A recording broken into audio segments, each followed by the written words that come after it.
Il est 18h, bonsoir à tous, voici les principales informations du jour.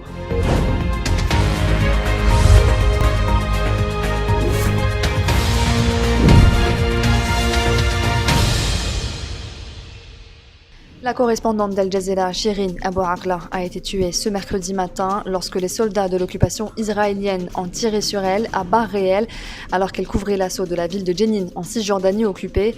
Al Jazeera Media Network a condamné ce crime odieux destiné à empêcher les médias d'accomplir leur mission, ajoutant « Nous tenons le gouvernement israélien et les forces d'occupation responsables du meurtre de la défunte collègue Shirin ». Le premier ministre palestinien a appelé à la formation d'un comité international impliquant les Nations Unies et diverses parties pour enquêter sur l'assassinat de la journaliste.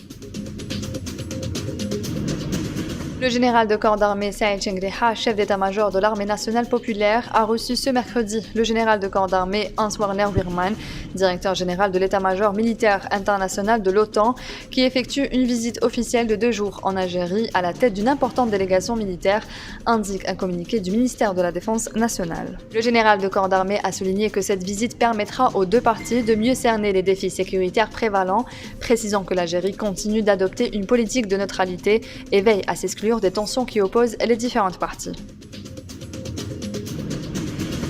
La Cour d'Alger a condamné ce mercredi l'ancien ministre de la Justice Tayeb Louh à 2 ans de prison ferme pour abus de fonction, trafic d'influence et entrave au bon fonctionnement de la justice.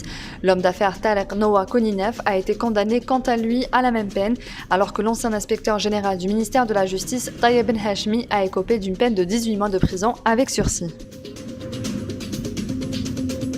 Un classement national des établissements d'enseignement supérieur algériens mis en place par le ministère de l'Enseignement supérieur et de la Recherche scientifique en vue de classer des universités algériennes suivant des critères universellement adoptés, annonce ce matin Mohamed Bouhicha, directeur général de la Recherche scientifique et du développement technologique. Selon lui, ce classement national permettra d'avoir une idée précise sur l'université algérienne pour son accompagnement vers un classement international. Objectif d'ici 2024, précise-t-il, le classement de certaines universités algériennes dans les top 500. La ministre de la Culture et des Arts, Soraya Mouloudji, a donné hier soir au théâtre régional de Batna le coup d'envoi du festival international cinématographique d'Imedressen du court-métrage dans sa 2e édition qui se poursuivra jusqu'au 14 mai. 29 films représentant 24 pays sont en lice et 5 films de réalisateurs algériens seront projetés hors compétition selon le directeur du festival. C'est la fin de ce journal, merci d'avoir suivi, on se retrouve demain à la même heure sur nos réseaux sociaux.